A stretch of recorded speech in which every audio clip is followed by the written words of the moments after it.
All right, let's get started. I got fewer people, huh? Okay, let's do some on cost logistics. Just want to let you guys know, today is the last but not least session of the lecture. We have a quiz coming up, which is considered as like a final exam. It will be held on April 14th, so it will be Friday 9 o'clock. So make sure you get in here at hopefully at 8:30. Prepare your stuff, and then we will have that. And then after that, we will have our last section. So that will be on April 21st. On that session, we will have some of the classmates coming up here and share. I don't need to stand up here, but it's really a sharing of what you have done, what your investment strategy are in the past 2 months. So basically, it's more like a sharing session, and I will do a wrap up for the entire investment management. We have covered fixed income. We have covered equity analysis. We have covered macro analysis. So those are very important elements when you do any kind of investment management, any investment decision. I know a lot of you probably wonder, how can I study the final quiz, because it's going to be, I think, 30% of the entire grade. The good thing is I'm actually preparing a cheat sheet. It is a list of it will be like in terms of Excel, so it will be like a dictionary, or you can say, or a list of items that you should know throughout the course. And by the way, when I said you should know, I'm serious. I'm serious about this. You should know all the terms on that sheet, because it is actually necessary. It is necessary. One good thing about this is I will give this sheet to you hopefully before the Chipping Festival, before the Easter holiday. So you will have sufficient time to study this. I know, give me a weekend, Saturday, Sunday, or probably Monday. 3 more days, I will consolidate everything that you need to know about this course into that spreadsheet. So right now, you can imagine this. I have already like kind of 4 pages, content of items that you need to understand. Of course, this is the study that you need to do. You don't need to go through all the PowerPoint slide. That may be the good thing. But the PowerPoint slide is good for you if you want to get into detail. The cheat sheet is going to be given to you as a study guide. So if you don't understand anything, then you need to go onto the internet and search for the answer, or you can go back to the PowerPoint slide and look up for the explanation. During the quiz, during the final exam on April 14th, you will be given the cheat sheet, but not the full cheat sheet. So there will be, I think there will be, at the end, there will be like 4 or 5 pages for you to study. But in the quiz, you will be only given 1 page, 1 or 2 pages. So that will be it. And you can refer to the pages, and I highly encourage you to study that cheat sheet. So in case you get lost during the study. So if you are able to understand every single item on that 4 or 5 pages cheat sheet, then you should be well prepared for the quiz. That's all I can say. And lastly, there is a tutorial session, not next week, but the week after. So that will, after the holiday, that will be the only tutorial session that you have before the quiz. And during that tutorial session, Eva will go over pretty much all the questions for you that well. And I can expect that you guys can complete everything within 1.5 hours if you know the materials. So let's say if I ask someone someone like a professional to complete this. Probably it's going to take him half an hour to finish. So you can see like how you can benchmark yourself to the professional. If of course I'm not expecting you to complete this within half an hour, but if you're able to finish this within 1.5 hours, you'll be all right. You'll be very good. So again, the one way you can study this quiz is to look at the cheat sheet that will give you every single bit of information that you need to know about everything. I assume you don't have questions, right? All right, so let's get started. Because I only have one session to cover the entire option. That will be again, as I always said, it will be crazy. So last section, it's about bond. You can get yourself familiar with it, bond supermarket. And again, I highly encourage you to do that because in the quiz there will be something very, very simple. So go to the Yahoo Finance to look up for the stock. So let's say you go to Tesla, go to Yahoo Finance, go to Tesla. So just check out the pages that you have, statistic, financials, historical record and everything, even running through some charts. Look at the lines, what is SMA, what is CMA, that kind of thing. That will be very helpful to prepare your quiz. And then the second thing, of course, is the second website is the Bond Supermarket. I always encourage you to read that. Bond Supermarket, it's about the fixed income description. If there's anything on that fixed income, duration, maturity dates, coupon rates, the security level, currency, and things like that. Try to get yourself more familiar with that bond supermarket. Of course, I'm not going to ask you to calculate super crazy things, but it's more like a lookup search thing. And one other website I haven't included this is the investing.com. Investing.com is the website that I show you many times. It is about they have a lot of information, especially real-time information. But one page I like is the economic calendar. The economic calendar tells you what's going to happen next, let's say next week or today. They'll give you all the alerts on major macro events. So let's say there's a GDP coming up, CPI coming up, unemployment rates coming up, oil inventories, and things like that. So it is quite important. Get yourself familiar with that and see if you have any question, then you can actually ask Eva or myself. So these are three websites. Make sure you do that. So we are going after the third asset class, and the name of this asset class is called option. Well, technically speaking, it should be called derivatives. So that's a derivatives is actually more the official name. So when we call bond, you know it is bond, but to be more precise, it should be derivatives. So let's say when we call each other, we say, hey, we're human, but in biology, our species is called a Homo sapiens. So it is a more technical name. So option is just a general a class name, but we should call this as derivatives because there are lots of derivative products, and option is just one of the derivatives. So we call stock, bond, option, but in fact it should be equities, fixed income, and derivatives. So I just want to give you guys a common name.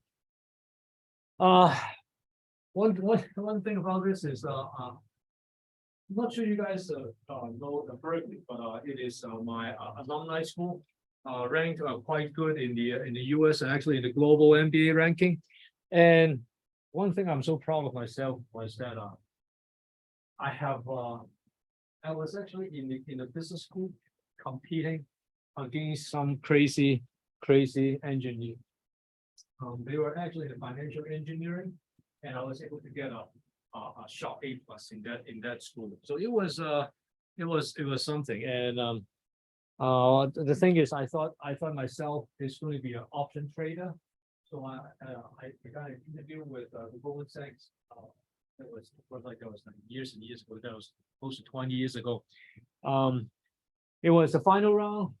They invite me to MIT campus, the president's suite to do the final interview. It's looking for Asian position. So I'm competing with two other students. One is actually from MIT. I'm the one from Berkeley, and then there's another one from Harvard. Well, when they asked me the questions, they asked me everything that I'm going to show you, like right now. It was actually not that hard, but I answered that correctly, and I'm confident that I'm going to get the job. But unfortunately, I lost to that one candidate. And then it turns out that after a couple of months, and I realized why I lost to that person, because they were looking for someone who can speak Korean. Why Korean? Why Korean? I ask this question all the time because they were hiring investment banking vice president position, and I was actually almost getting the job, getting that particular job, and in Asia. And if I got that job, I am pretty sure my career would change significantly. Imagine you work for Goldman Sachs as a VP, that would change everything. But then it turns out that they were looking for someone different, something special with the language capability. So life doesn't always lead you to where you're good at. And after that, I've never been able to get in touch of this particular product. And this particular product is so fascinating. It helps me to make a lot of money, but at the same time, I lost a big fortune because of this product. I gotta tell you this. I lost a lot of money in options trading. I make a lot of money. I can make a lot of money. I'm talking about could be 100-200% a year, real money. But then there was one time I lost 1/3 of my asset, 1/3 of my wealth, and I was so chicken out. But the speed for me to lose that amount of asset was so fast. It actually happened a couple of days. But then I got scared for the rest of the next few years before I get back to the game again. So one thing I want to tell you is, you buy the equities, you may not lose the entire value. You buy the fixed income, you may not lose the entire value. But when you buy options, you can lose much faster than you can think of. Of course, in the past couple of weeks, you have seen Silicon Valley Bank going from $200 all the way to zero. You can see Credit Suisse went bankrupt, not went bankrupt, but it got bought out at a cheap price, 1% of its previous value. And you can see, we discussed about this. Some of the fixed income can actually get wiped out entirely, 100% down to zero. AT1 bond, COBO bond, additional Tier 1 bond. So you've heard of all this. Common stock can go down to zero. Fixed income can go down to zero. And of course, and the asset class we are covering now it can also run down to zero, and for very short time period. So one thing I want to let you know is that in Hong Kong, there is a particular product that I mentioned before, and it is called in English, it's a CBBC, callable bull bear contract. CBBC. It is actually forbidden in Germany, forbidden in Australia.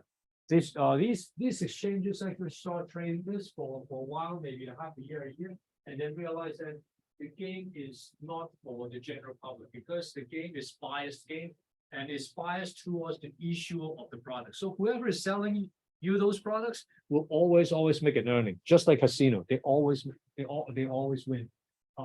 And so don't ever try to buy CBBC ever in your life. That is one thing for sure. So overview. We are going to get back to the derivatives. So derivatives on the options, it's quite interesting because it is a very powerful tool for hedging and speculation, which means if you treat that as a tool that helps you to alongside like a weapon for your investment portfolio, that is good. That will be actually excellent choice. But if you treat that as speculation, just like what I did in my personal portfolio, that can be very lucrative, which means that it can be very profitable. But the problem is, of course, with high return, that comes with high risk.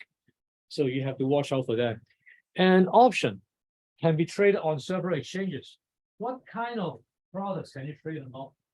Many kinds. It can be on stock, it can be on index, it can be on foreign exchange, agricultural commodities, precious metals, interest rate, or even orange juice, cattle, meats, temperature, weather, anything you can think of. You will have a market for that.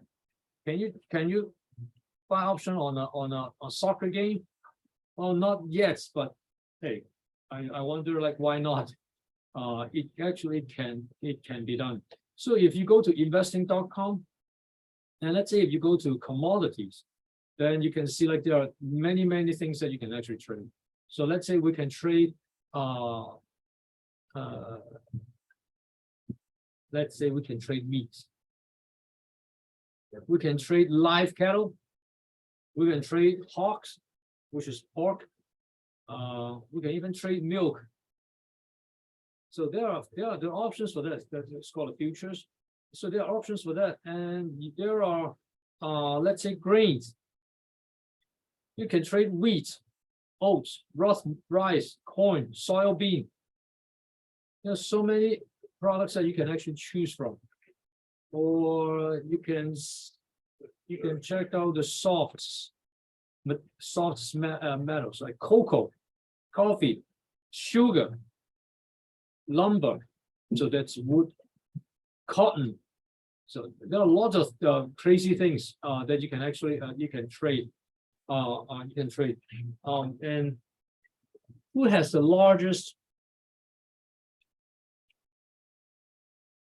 Who has the largest trading volume? Yeah, actually, is actually CME Group, Chicago Merchandise Group. So you have all kinds of asset class. Can you trade? You can trade biofuels, crude oil, electricity emission. You can trade emissions. You can trade the carbon emissions. You can trade equities. You can trade bitcoins.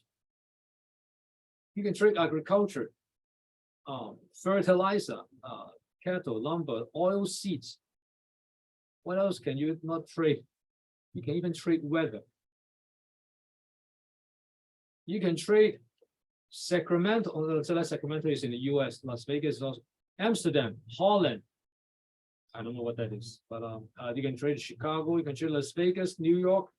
I think you can trade Japan somewhere. You can trade London.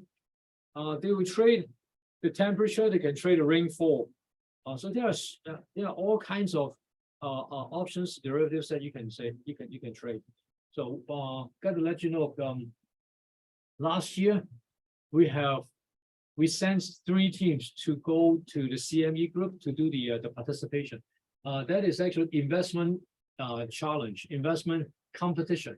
We are competing against other 500 schools, the entire world. And you know what? I think one of our team ranked the second in the entire Asia. So that was I think that they ranked 11th out of the 500 teams. So that is something. So if you guys want to form a team and compete in this future trading, you hold on your horse. Today is March, and I think they have something around October. So you can actually try that. And this is good because when you do a trading, it will be very similar to the ones that we have for 2 months, but their game lasts only for 1 month. And you got a chance to compete with all other schools. There is actually a particular strategy that you can choose to win this game. But Let's so for you guys who are interested, you let me know, and we can push this out later in autumn.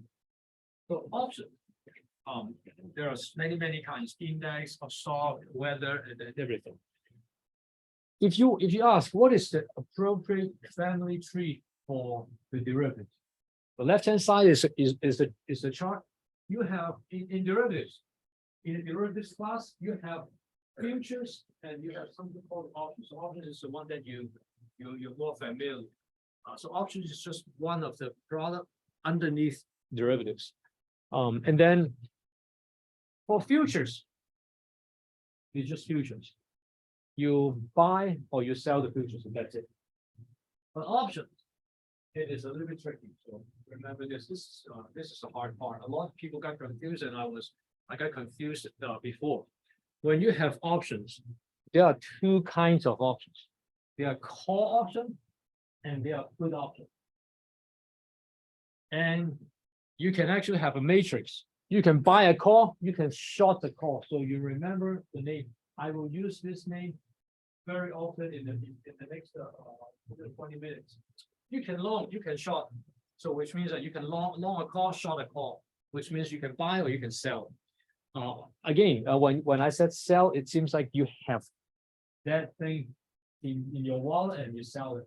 But when you short, you don't necessarily have that item or that asset. So what we always do, you do a long and short. You can long a call, you can short a call. You can long a put, you can short a put. Can you short the long? No. What the hell is that? What is sell or buy? What is buy or sell? Impossible. Can you put a call? No. Put call is two different parts. So can you apple and orange? You cannot do that. Can you apple and a strawberry? No, you cannot do that. But you can buy a strawberry. You can sell a strawberry, but you cannot apple and strawberry. Apple is a word, not apple is a noun, not a verb. But long short is the action. So remember this: you have to put an action in front and then the item at the back. So long a call, short a call, long a put, short a put. Only 4 kinds. And if you are able to remember these 4 kinds, you can pretty much excel for the next few weeks. And I'm sure that you can get a good grade in the quiz. So option is one of the 3 questions that you need to answer.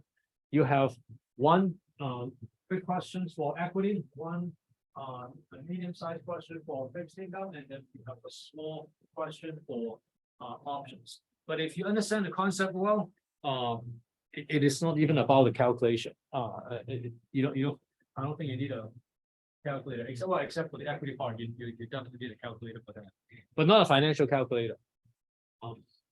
So option contract. As I said, option is a little bit tricky. Futures is easy. Futures is just you just treat it like a stock. But option is different. Option, you have call option and you have put option. So what is the difference between the call option and call option and put option? Call and put. Maybe I put one more item here. Assume that you long a call or long a put. So you buy a call, buy it. And then because things will change.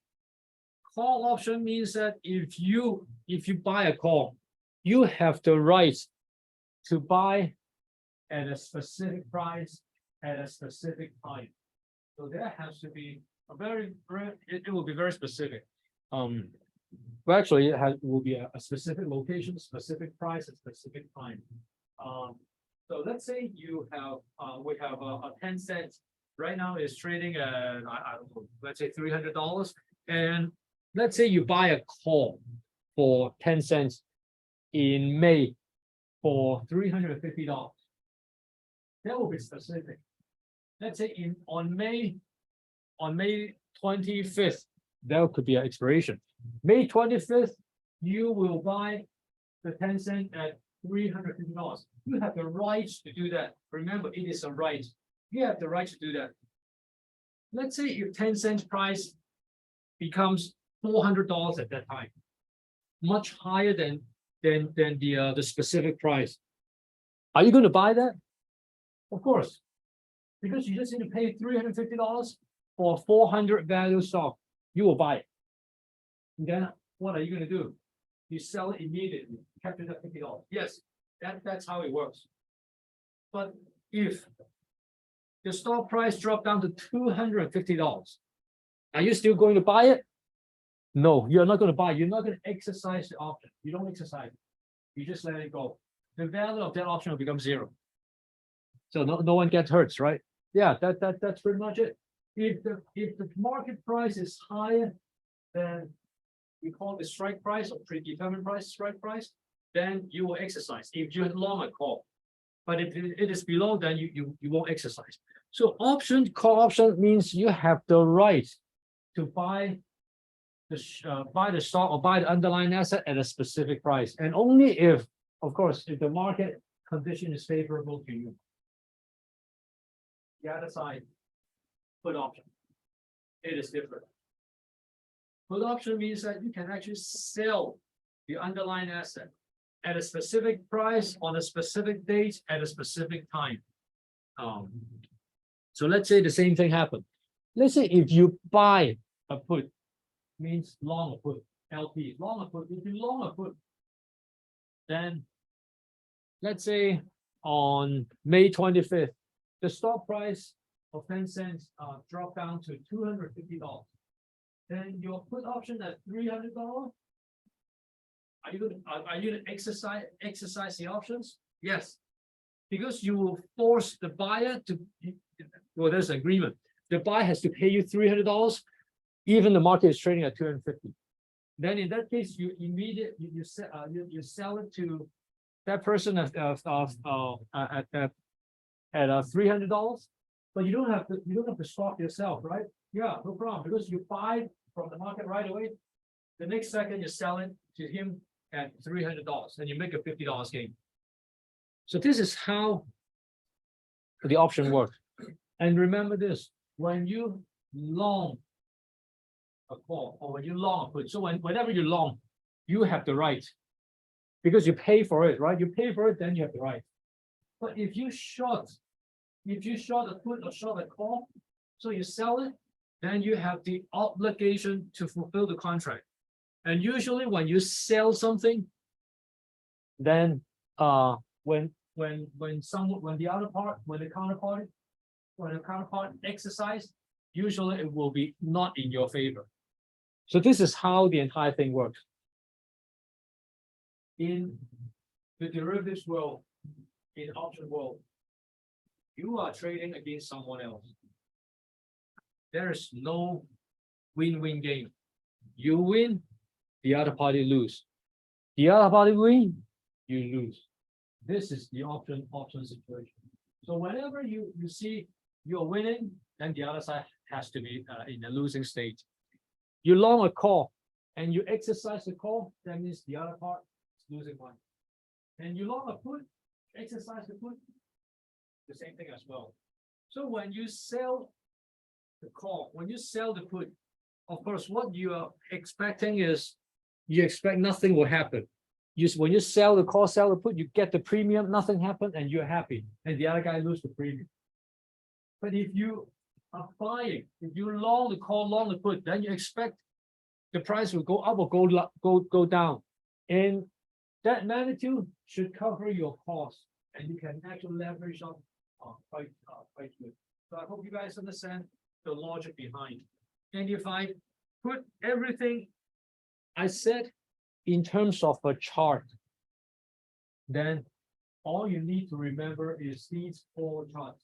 And if you're able to remember these 4 charts, again, in the quiz or in your wherever in your life, it will be all set. So remember these 4 charts. So what happens with these 4 charts? These 4 charts are called hockey stick. Not sure you know the sports, 曲棍球. So it's a long stick, and then at the end of the stick, it's crooked, it's angled. So when you hit it, it's a team play game. I can't remember, 7 against 7 or 10 against 10 people. And then the goal is to use the hockey. You cannot touch the ball, but you can only hit it with a hockey stick. So this looks like a hockey stick, and in the US or in the Western world, they call this hockey stick chart. So remember this hockey stick. So it's easy to draw because it is like a funnel.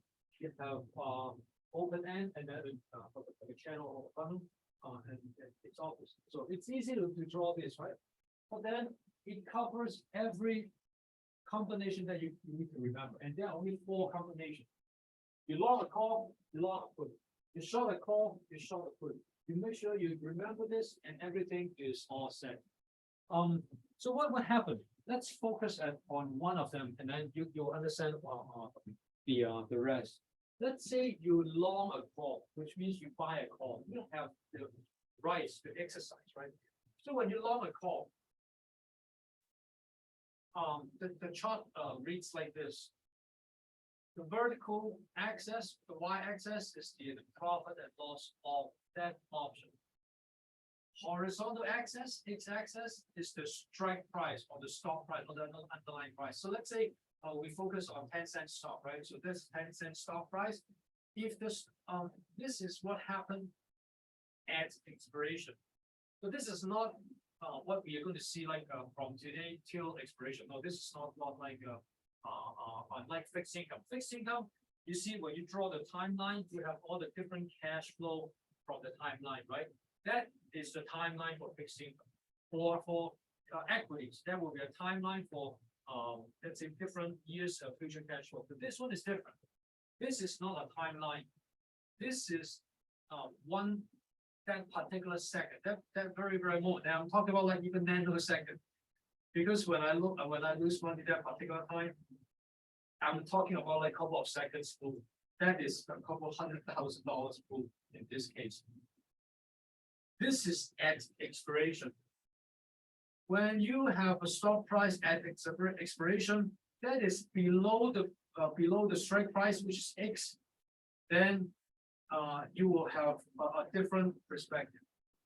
Which means that if the current market price of 10 cents at expiration is higher than X, higher than your predetermined price, the specific price that we call a strike price, then you're going to then as a holder of the long call, holder of the call, you will have a lot of value. Which means, let's say if you buy a call option, $300, 10 cents is trading at $350 at expiration. You are making $50. Of course, nothing is free, right? You need to pay for it. You may need to pay $10 for the for that option. So let's assume $10. Then you know at $350, how much are you going to make? You are going to make $350 minus $300 minus $10 of the option premium or the option price. Then $40 is actually what you get. Assume there is no transaction fees and no fees and options, then this curve will go higher and everything will be as what I said. But in reality, you need to pay for the options, right? So let's say you pay for the options $10. $300 is near this one. The break-even point is $310, right? I mean, it makes sense. If the market price of 10 cents is $310 and your strike price is $300 and option price $10, you are not making any money. You just break even.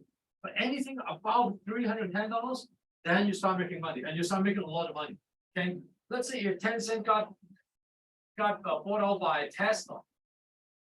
Tesla is paying up, I don't know, Elon Musk just crazy paying $1,000 for 10 cents. Yes, you're going to make $700 minus $10. You're going to make $690. It's unlimited potential. That's good, right? But remember this is unlimited. Let's do the other side.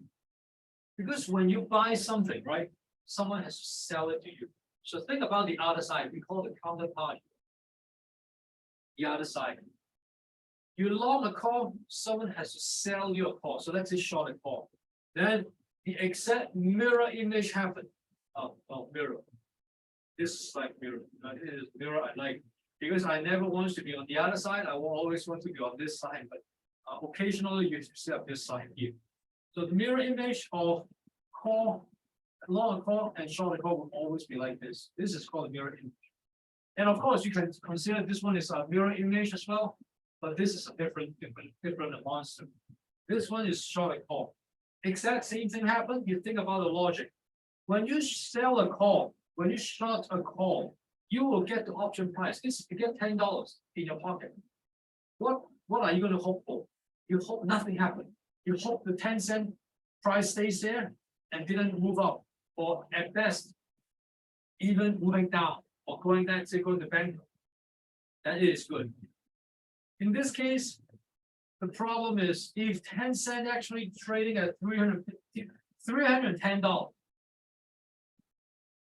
they will exercise, and you are not able to keep that amount of money, the profit, and you're breaking even. But beyond that, you start to lose money. So this is exactly mirror image. You can see at break-even point, the curve will be like this, and the entire P&L, this plus this, will equal to zero. Will always equal to zero. And then the question is, hey, if this is a zero-sum game, who is going to make money?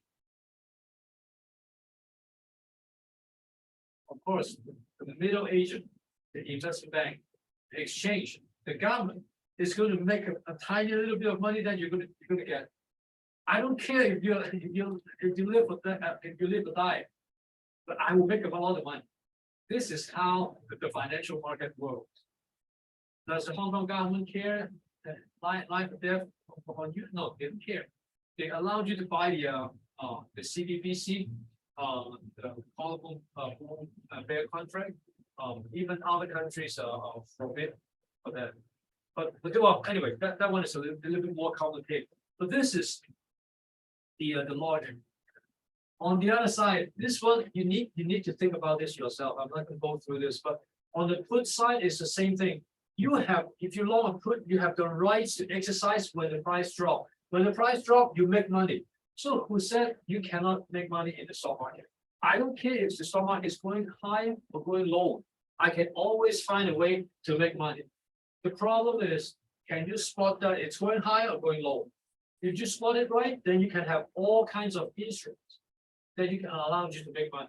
So the business sense, the investment sense is more important than just knowing the product.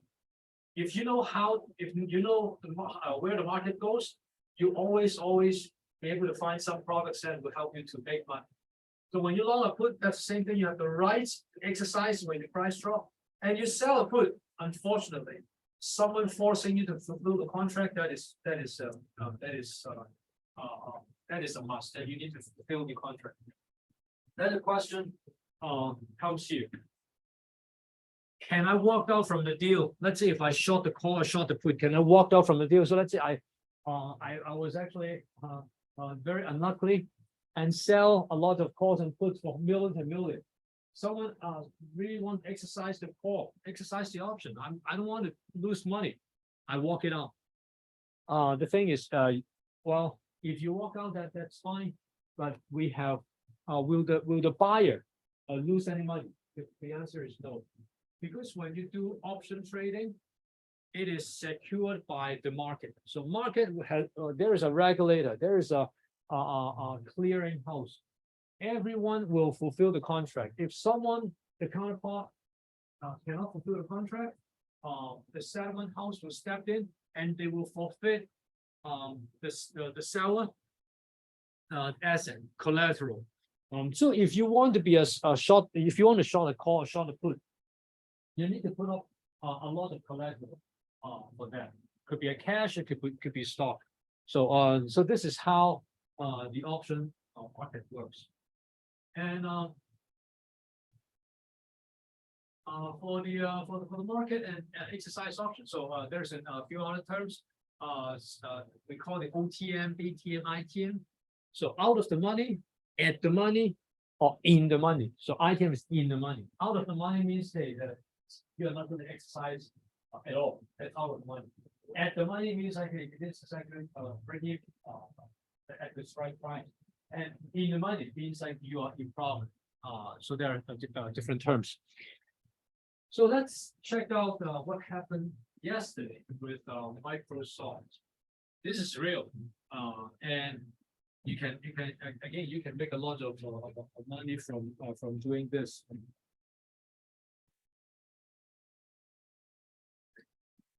So this is not yesterday, it's the day before yesterday. So Microsoft was trading at $300.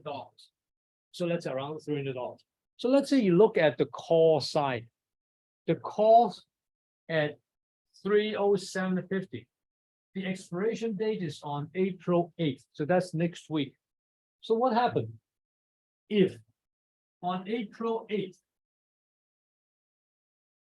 Microsoft closed at $310. So what happened? $310. That means you will exercise it because it's higher or higher than the strike price. You exercise it and you are going to make $2.50. And then you need to, how much you need to pay? You need to pay 55 cents because that's the last price of that particular option. Minus the 55 cents, and you're making $1.95. This is how you make money as a call buyer. What is your gain potential? You pay 55 cents and you are making $1.95. That is close to 4 times of your investment. Think about this, 400% return in a matter of 9 days. 400% return in 9 days. That's very attractive, right? Only issue is you have to assume Microsoft can hit up to $310. So you understand what I'm saying to you? So on the other hand, so that was actually this is actually the day before yesterday. Didn't change that much. Microsoft $280 for $300 strike price. You see, it is strikingly the same. 56 cents. It is exactly the same. When you close up to $310, you're making a $10 bet, and you're making a $9.44 for that. Oh no, I'm sorry. This is actually $300. Yes. So you're making a $9.44. Oh, the strike price is 300. So it's no longer 307. This one is different. This one is 300. So there are two examples here. You get it?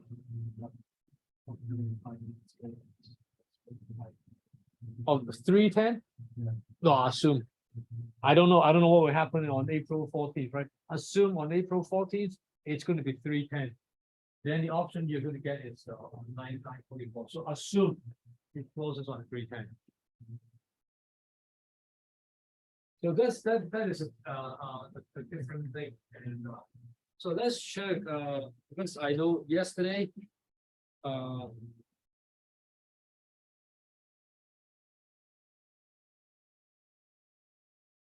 when you do the options for here, so let's say you go to Apple and today is 31st, so it's going to expire today. So can you buy the options like today as of opens, when it opens? Yes, you can do that. So let's say if you have 162 for Apple, 162.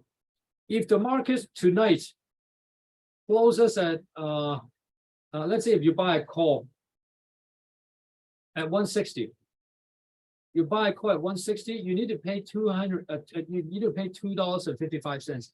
So that doesn't worth it, right? Yeah, correct. Because market is efficient. When you pay $2.55 for $162 stock, that is what? That is close to 162, right? It's only a couple 10-15 cents more. This is how it is. But let's say if you are buying, you said, hey, can I buy 165 at 6 cents? That's cheap, right? Yeah, you can do that. If the stock goes up to 170, then you make a lot of money. You make $5, close to $5. 6 cents for $5, that's huge profit. But the thing is, what if the market drops? What if Microsoft goes down to 155? What happened with your 6 cents? Can you get it back? No. That's it. That 6 cents is gone. So this is the key thing. When you make a gain in options, you can make a 200-400% easily on one day, but you can make 100% loss equivalent on one day. If I buy this tonight, 165, I may lose pretty much everything. That's 100% for sure. So what should you do? Probability. You calculate the probability of Apple going from 162 to 165 tonight, or 170 tonight. You calculate the possibility that possibility that Apple will go up by, I don't know, 6% on one day. How can it is it possible? And then you calculate the possibility, and then you times that with the potential profit that you have. This is how you trade options. You calculate the probability. So I hope you guys understand what's going on today. This should be very straightforward. Again, I don't think there's any it's only subtraction and addition. There's no division or multiplication. Very, very straightforward, right? Simple math. Add or subtract.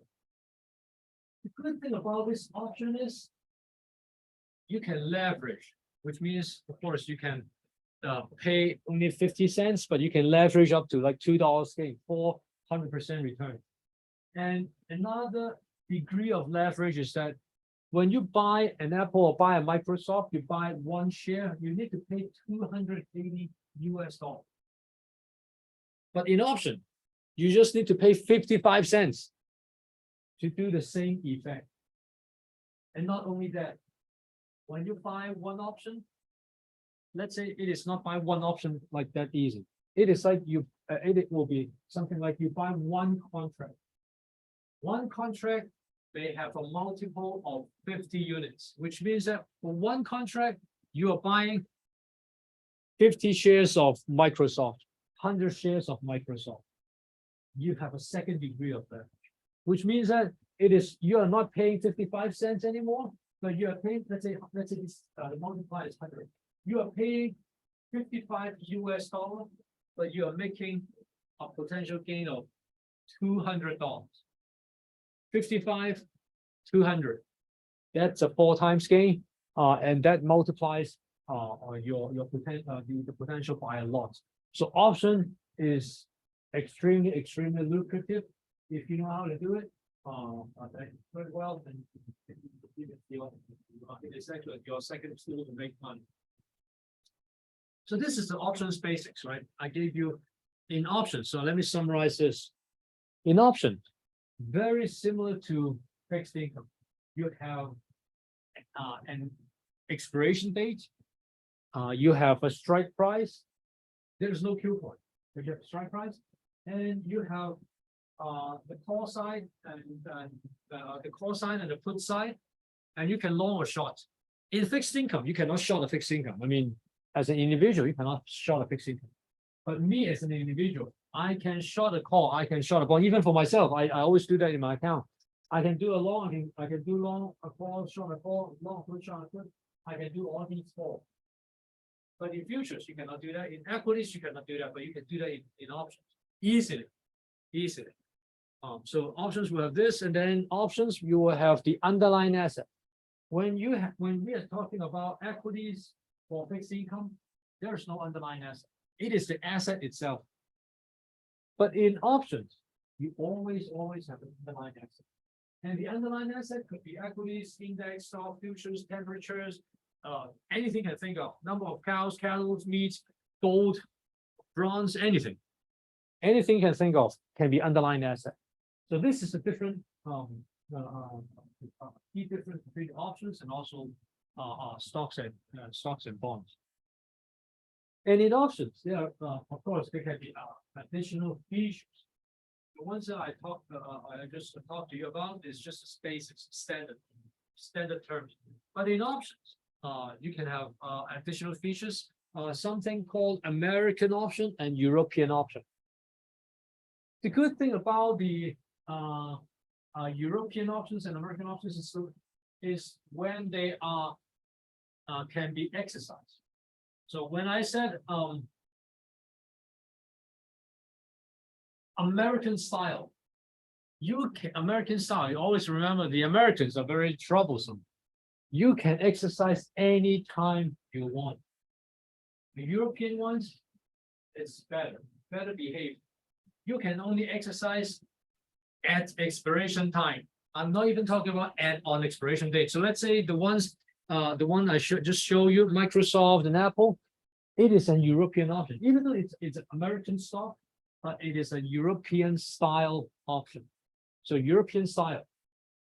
When I said European style, you can only exercise that only on the expiration date and the expiration time. So basically, you are not able to do anything. Your bet will be the result will be released at that time when they lift the cover, when the underlying asset is secured at that time. That's it. But American style is different. You can exercise anytime you want before the expiration. So I gotta say, many people like the European style. Even for myself, I like the European style.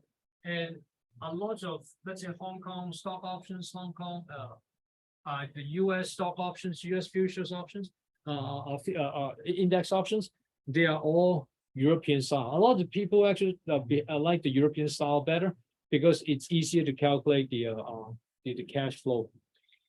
So options on assets are in stock. So you can have an index, you can futures, you can even have a foreign currency option, interest rate options. If you guys remember, in the first few lessons, I said, hey, if you walk into HSBC and your relationship manager come to you, hey, and say, hey, I got an Australian forward. That is actually quite attractive because the Aussie dollar is going to rise in the next few months. If you deposit, let's say, Hong Kong dollars into our bank, and then I can flip that to Aussie dollars and a good exchange rate, and you can get the Australian dollar interest as coupon. Everything sounds good, right? This is the part that I'm telling you. You are the other side of the counter of the deal. You are the counterparty. Someone, it could be an institution or some wealthy individual, wants to know, wants to secure that particular transaction because he or she has more information than you do. That's asymmetric situation. They have more information to you than you do, and they know that the Aussie dollar is going to crush, but they lock into that side of the deal, and hopefully the bank will arrange another side of the deal. And that's why all these RM will talk to you and persuade you to do this. But in fact, it is for the HSBC, they are just the middleman. There will always be the counterparty that you have to face. And of course, you don't know. Sometimes you may win by luck, but sometimes they may know exactly like what they are doing, and you lose quite some money. So check this out, and I show you the investing.com futures. So that should be fairly easy. So before that, it should be very easy, very simple. But can we get into like formula and very sophisticated math? And the answer is yes. Options, derivatives can be even crazier than fixed income. The formula itself, it can drive you like super crazy. We have very fortunate. We have a professor here. You see, there are only two professors in the business school. The first professor is actually Dean Allen, and the second professor is Professor Joseph Fong. Professor Fong. He is the one actually teaching the derivatives class of 488. So I encourage you to take that class, but that class is crazy. But he is one of the top 5 scholars in the whole world. He has produced so many papers and articles about options and derivatives that actually he earned his title by his work. So if you go to his class, it will be he's a very funny person. he is an extremely funny person. Even though he's a really tenured, very experienced, but I highly recommend you to go after the 488. But the theories, the formulas here, it's crazy because he talked too fast. If you believe I talk too fast, then consider he talked about this for the whole semester. So mathematically, we put it this way. You see the, I'm not going to go into this, but I hope you guys can mathematically think about why this chart behaves a hockey stick. So if you understand the logic of this hockey stick, why you make more money if the stock price go higher, then you can actually put everything into formula, into this ST, which is a strike price, X is a strike price, ST is the stock price at expiration. So if you want to put it in the formula, then it will be here. And the call of the call holder, it's either the future, or which is the expiration stock price minus strike price, or you get nothing. So either one, or what you either earn money or you don't earn money. That's it. And of course, this assumes you don't need to pay for anything, but there is an option premium. So either you lose $1 or you are starting to make a lot of money going forward. So this is the deal. And at the same time, when you have a call holder, which means you're long a call, and the other side is short a call. Everything stays the same except the sign. You just flip, and it is actually quite fascinating. And the call rider at expiration, you can see you buy a call, and then you short a call, and then it is exactly the mirror image. And when you combine it together, it will be towards. So beyond 100, everything will stay horizontal. So it's everything. I repeat for that. And then for put holder, let me just wrap this up quick. For the put holder, it is the same. You have the strike price, and below the strike price, whenever you long a put, you make money. You make a lot of money. Is that a maximum? Yes. It is whatever the stock or the underlying price is. So you can only hit up to 0, then you make all the money. And at the same time, short put, when you short a put, you will always, there's a maximum loss that you can have, and it's the entire value of short put. And back in 1987, there are lots of call and puts written, and the program trading trigger everything.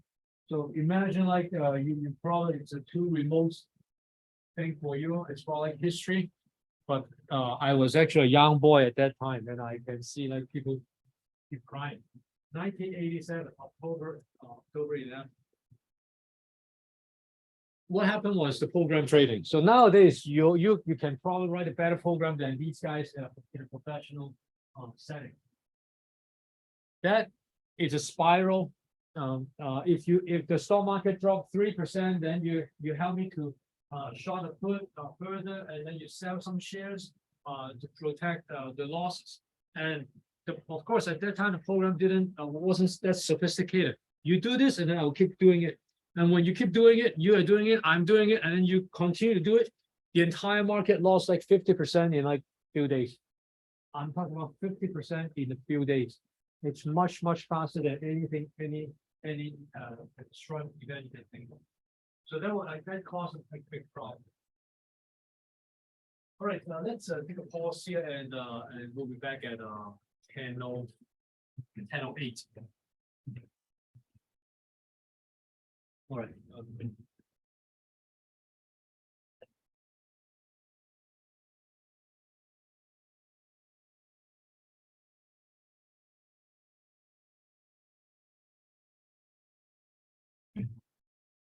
For options, you can have a huge return. At the same time, there is a high possibility that you can lose every single dime. As I said, I lost quite a bit for the portfolio because it was a bet that I was taking. At that time I was thinking Hang Seng Index will not go up to certain level. So at that time it was going after like 22,000 points. That was a few years ago, but it was actually getting even higher. So that was bad. But when you are starting to incur some losses, then the losses can magnify by a lot with the options. So why do you want to go after options? Consider this. There are two examples. One is that you are currently there's a stock you want to sell for $100.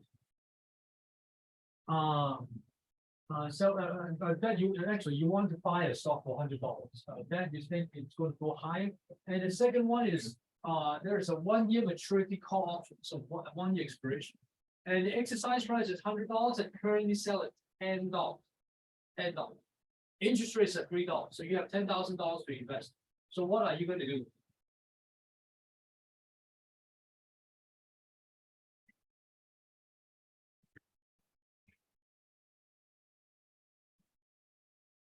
So there are several strategies. The first one is to invest stock completely. You buy 100 shares for $100. And then the second one is to invest entirely in at the money call option. So you buy $100 of call contract, and then let's say for each one selling $10, because as I said, the multiply is 100. And the third one is you buy 100 call options for $1,000. Invest your remaining $9,000 in 1 year T-bill, earning 3% interest. And then let's say the bills will grow in value $9,000 to 9270. So this is the strategies. So let's say in portfolio A, the stock price assumed at expiration will have from 95 all the way to 120. So let's say in portfolio A, if you invest in all stock, you lose money at $95, $9,500, but you can have a gain of go up to $120, and then you will make a $2,000 gain. But in portfolio B, everything is in options. You buy an option, and then at 105, your money is going to go up to $5,000 and all the way to $20,000 at $120. So that's good, right? But you're going to lose everything. See that? That's huge. Below $100, you lose everything.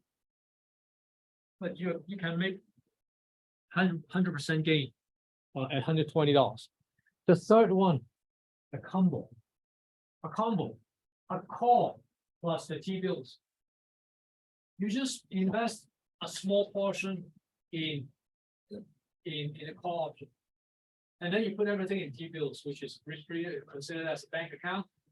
You have 9270 at minimum. You lost your option premium, but then when you have the let's say if the stock price is going higher and higher, you can make a gain from the option part plus the T-bills part, which is risk-free interest. In this case, look at the return. 100% return for portfolio B, -100, and 100% return in portfolio B for $120 if it's right by stock price. But you can see if you have a portfolio C, you can have a different swing. That's a call plus a T-bills. You can enjoy that amount as well. So you can see that that is different thing.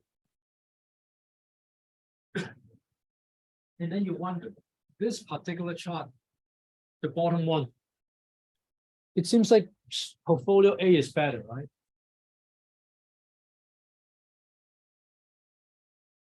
Think about this. This is a partial bank. This is a partial bank. When the banker, when the relationship manager present this to you, they will always do this. And then you immediately think, hey, portfolio C is worse, portfolio B is horrible, and you select portfolio A. There's a flaw here. Here's what happens if the stock price goes down to $80. 80. Do you think portfolio C will have even higher negative number? No, it flat out at 7.3% negative. That's it. But portfolio A at $80, it'll keep going down and going lower and lower. This particular chart shows you what happened, what really happened. The blue line is the line for portfolio A, and the line will continue to slide down until it hits zero. It's possible, right? Think about Credit Suisse. Think about SVBs. Think about the second bank, which the First Republic Bank, the Signature Bank. They all have like this, first down to zero in a short period of time. But if you hold a call portfolio C, a call option plus T-bills, you indeed have a gray line here, gray solid line, flat out. Break even at 104, but you flat out 100, below 100, and you flat out. You will minimize your loss and cap it at maximum negative 7.3%, and that's it. But for the blue line, the portfolio A, you can keep going hit. Let's say if it hits $80, you will lose 20%. So this chart is it is true. It is correct, but not the whole truth. So remember, whenever you go outside to the world, the real world, don't just see the fact. Think about like what's logic behind this. Is very important, very important. Not just here, but let's say insurance company, credit card company, real estate purchase. Whenever people are telling you this, they may only show you the truth. And this is not wrong. This is absolutely correct. But this is only the partial. This one is the better chart. You see the difference? All right. And actually, I want to tell you that for those who are actually really interested in option, I hope some of you do. In this Google Sheet here, there's a calculation examples, as I always encourage you to do that. It has all kinds of details, and there is actually one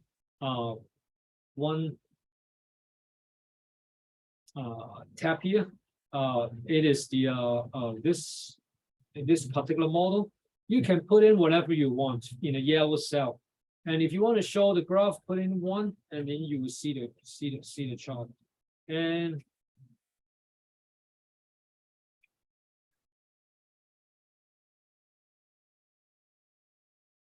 you can put whatever you want, and then the good thing about this is it will show you the combination of 4 different options. So you can long a call, short a call. You can even long a call with different strike price. Then it gives you a different combination. And this P and L combo can give you the combination of these 4 things. If you put a 1 here, then you have 3 combos, 4, and then you have 4 combos. And you can have different contracts.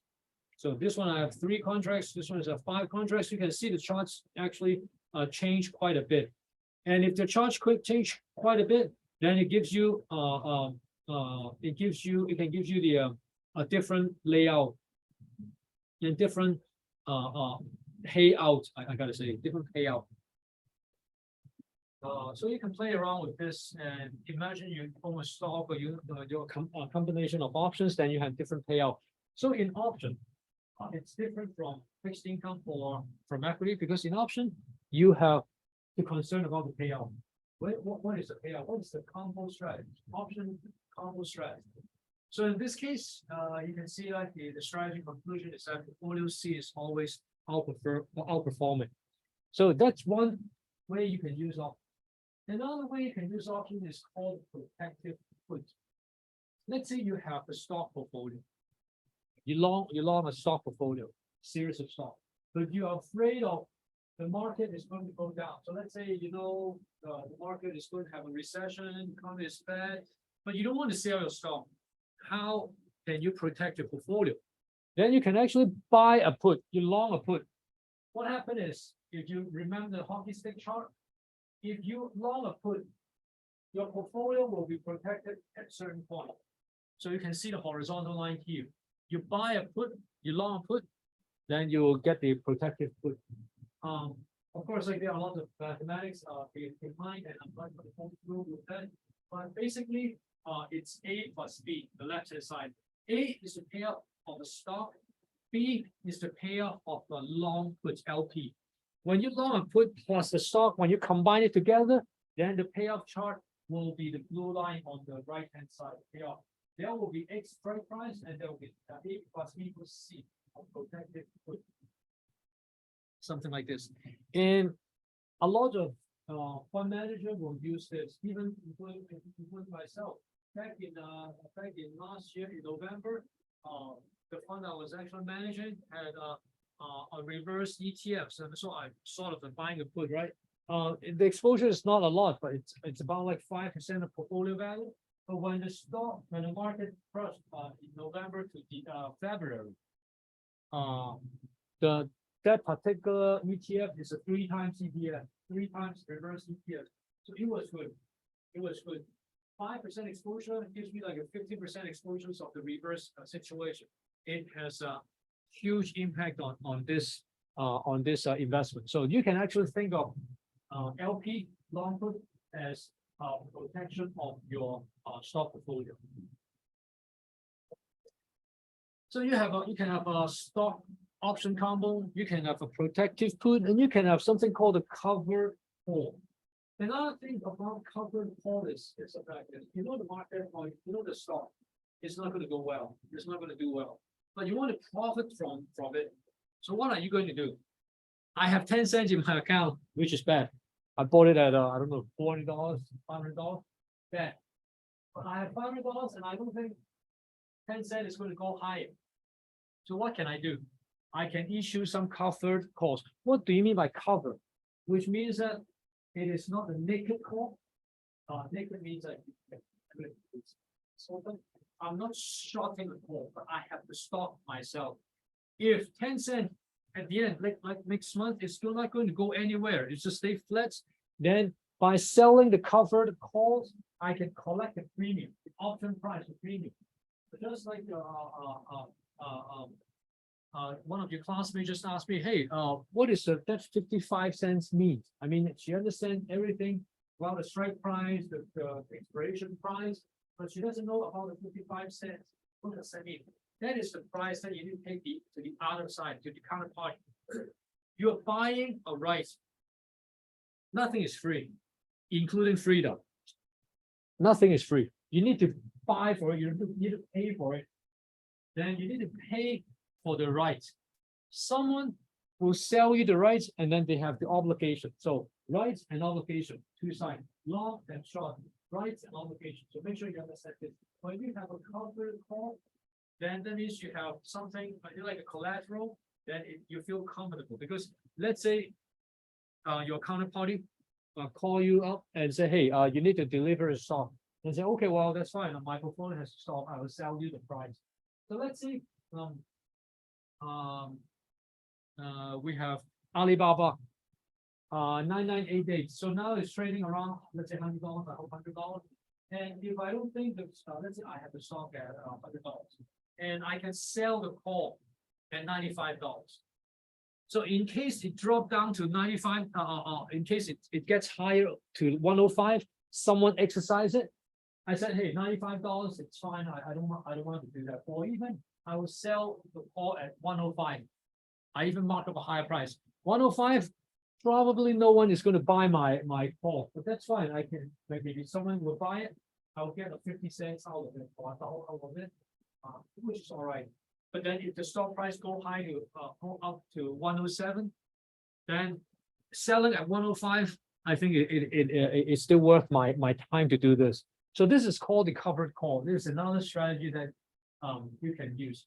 Again, I'm not going to go into the details for the mathematics, but graphically, you own a stock, you write a call, and then at the end, the payoff will be after the strike price, you will net off. You will still make a gain, but then the profit will be minimum. But let's say if the stock goes down, what happened? You will collect the premium. So you won't lose that much because you still have the stock in your portfolio. Your stock value will go down, but then it won't go down as before. So this is before. Now it's getting a little bit higher because of the option premium, of the option price you sold. So this is how it works. So a covered call and a stock investment. You see there is a difference between the green line and the blue line. The blue line is called the common call position, and the green line is stop. You can see there is a situation here. And instead of holding the green stock, the green line right here, you can see holding the common call position will you'll make some gain. Of course, the problem is if the stock goes higher, you will have pre-sold the stock early. So you can see how that goes. So the green line plus the red line equals to the blue line. So this is how it works. And so any particular question for these three strategies? So stock option combo, and then protective put, and then coupler call, right? So these three very popular strategies. And then if you want to go to like some crazy thing, this is it. You will have so many option strategies. This is the option strategy. So instead of going into the details, I will give you a snapshot. On the right-hand side, this is actually not everything. This is just part of the strategies. You can have all kinds of spreads. Now, the question challenged me by that Goldman Sachs director was, hey, can you draw me? He throw me two options. I said, hey, what payoff is that? What kind of strategy is that? And then I immediately use that piece of paper and draw the chart. This is the payoff, and this, the deal. So that was the question during the final interview. But I feel comfortable to answer that because I know all in and out. Because all you need to remember is that 4 hockey stick chart. That funnel. A shadow on the funnel, the two funnels together. If you remember those 4 charts, these 4 hockey sticks can create all combinations here. So what is the meaning of these combinations? These are the combination at expiration, the payoff at expiration. The payoff at expiration. So let's say the green line is the profit, the red line is the loss. And then of course you will see, hey, can I get everything in green line? Yes, you will try to do that. Let's look at the one with short strangle. The one in the second row and second one right here. Short strangle. Where can you make money? If the underlying asset price is between X and Y, right? So one is left, one is right. Then you make all the money. Otherwise, you lose a lot of money. What kind of condition you will have when you see this these two strikes? If the stock is not going to move anywhere, stay around that number, then you will see something like this. Can you find any stock that will move horizontally like in the next, let's say, next week? Probably. You may have some utility stock paid the Hong Kong Power. It's flat. Next week, I don't think it's going to move 5% or higher. In this case, you can actually think of the short and the strangle, the price here, and anything in between, you make money. Let's say if you don't want to lose a lot of money here in short strangle, what can you do? Well, maybe I would put a limit in here. I would short the iron bundle, the ones on the right, far right, first column. I will have a limit price. Then whatever is in between, I will make money. What about a long iron bundle? When you have a huge volatility coming in, let's say for 10 cents, you know that next week is going to have let's say another company earnings release. The stock price is going to go up or down 10%. You know that, then you long an iron bundle. You lose money when the stock is not moving, but you make a lot of money when the stock is actually moving sideways. The long strangle. So if you know where the market goes, if you know where the underlying asset goes, if you know what the security is going to go, the future, You can position yourself with all kinds of option strategies, and you can make a fortune from that. And then probably you will think of, do we have an option that can have everything about that zero line and make all the money in green line? And I can tell you, yes, there is one strategy that will make everything, the entire payoff above horizontal line. The problem for that particular strategy is you have to be a market maker, which means you have to coordinate with the exchange, because you have to coordinate with the exchange to reduce the transaction fees. Only very few companies are able to do that in the US, not even in Hong Kong. So this is how you think of strategy. So in here, we introduced one type for you in details, straddle. So you combine, when you long a straddle, you combine long call and long put. It means that anything that is extremely volatile will be good for you.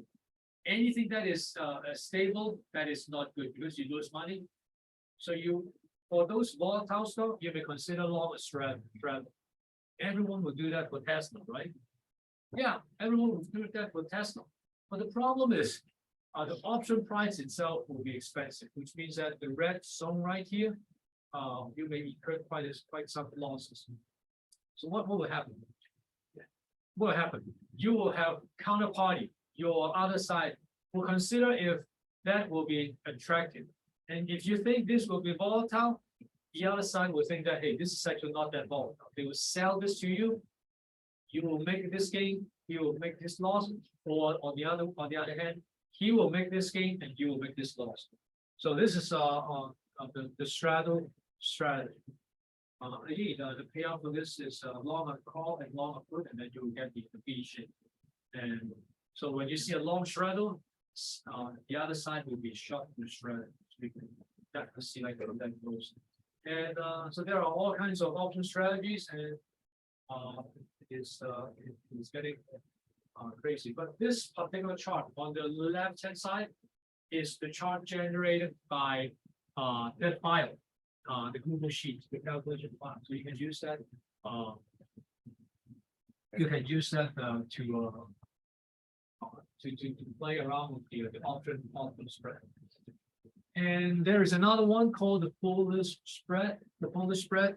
Again, I'm not going into detail, but it's you long a call and also you a short a call. And then you with different strike price. So there are 2x.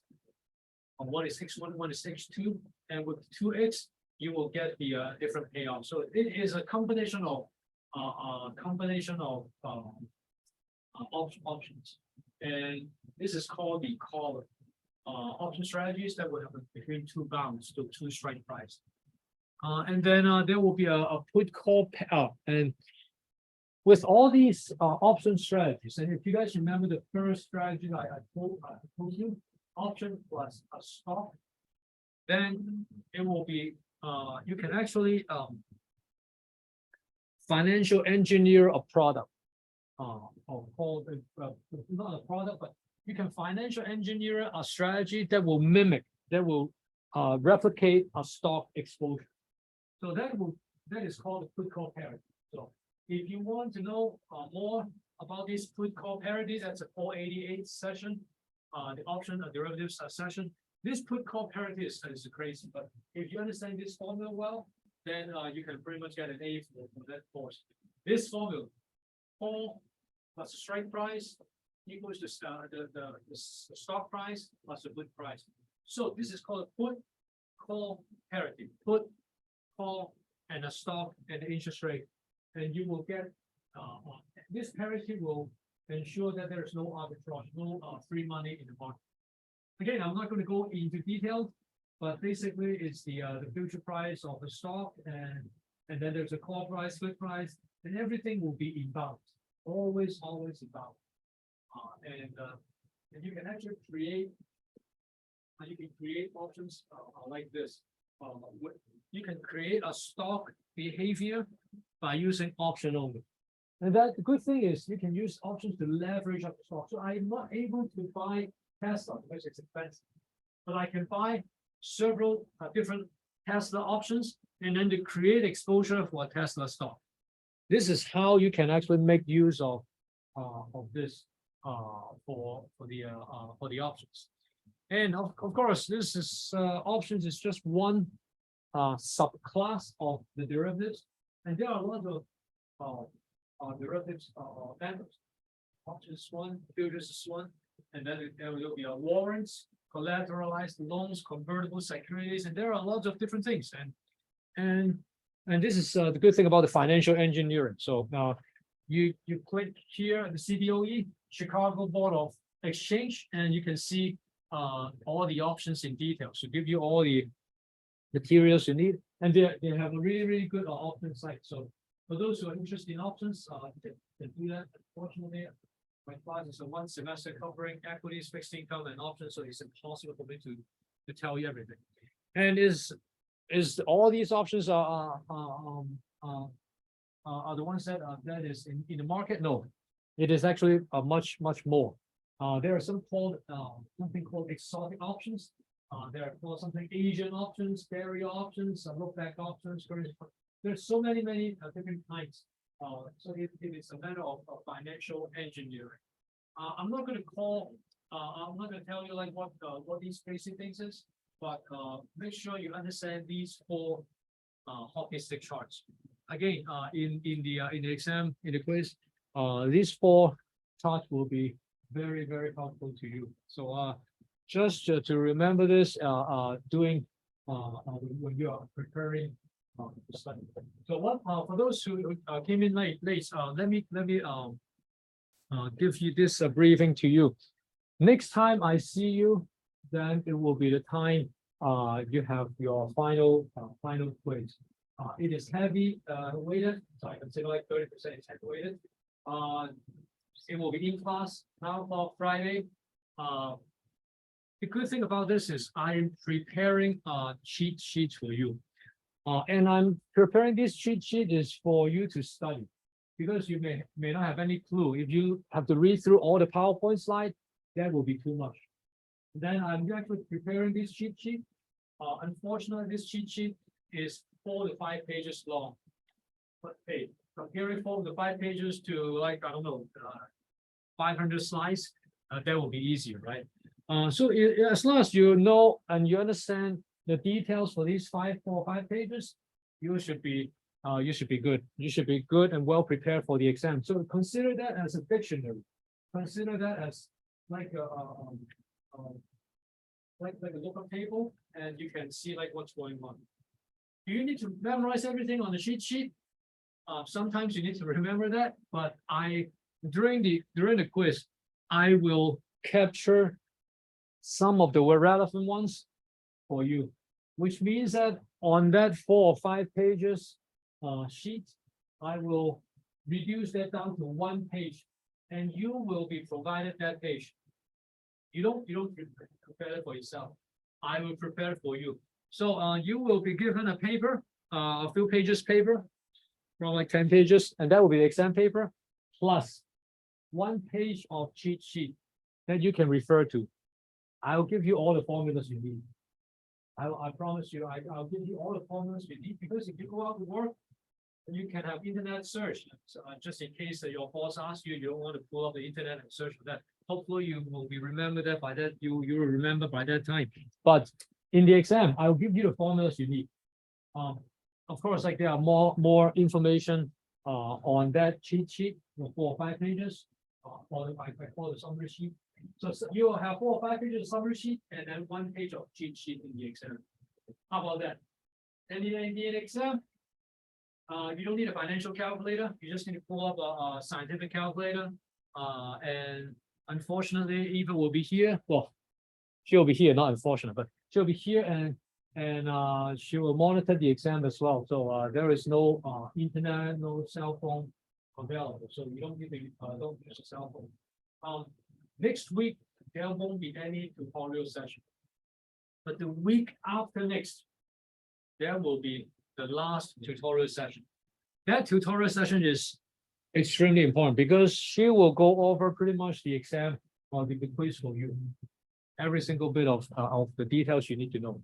So my recommendation is by Monday or Tuesday next week, you will get an email from me saying the link of that summary sheet, 4 or 5 pages, and then use your Easter break, use the Qingming Festival. Besides going to visit your ancestor, study that summary sheet.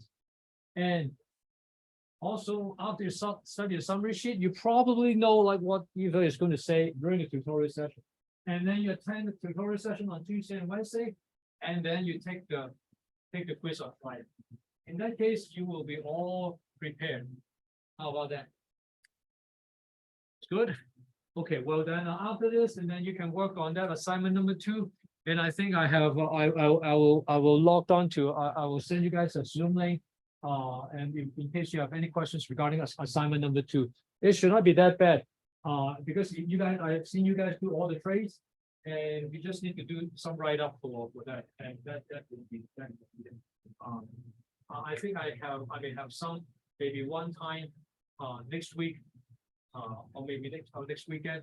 They go over the assignment 2 questions with you for those who have questions.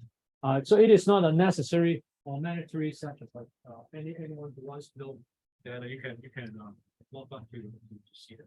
All right. I think that will be it for options. So bond can never expire, but options they will always expire. Yes.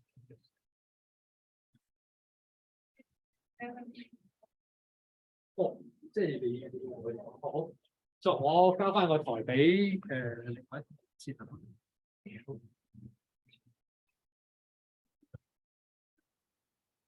你咪要咁長啊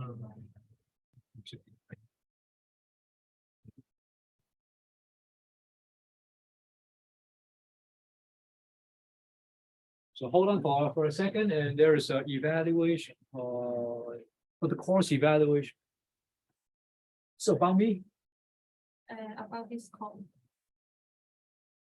咁各位同學咁 scan 翻個 QR code 翻個 evaluation。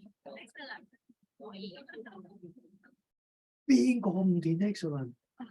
我用講，等我 stop recording 先。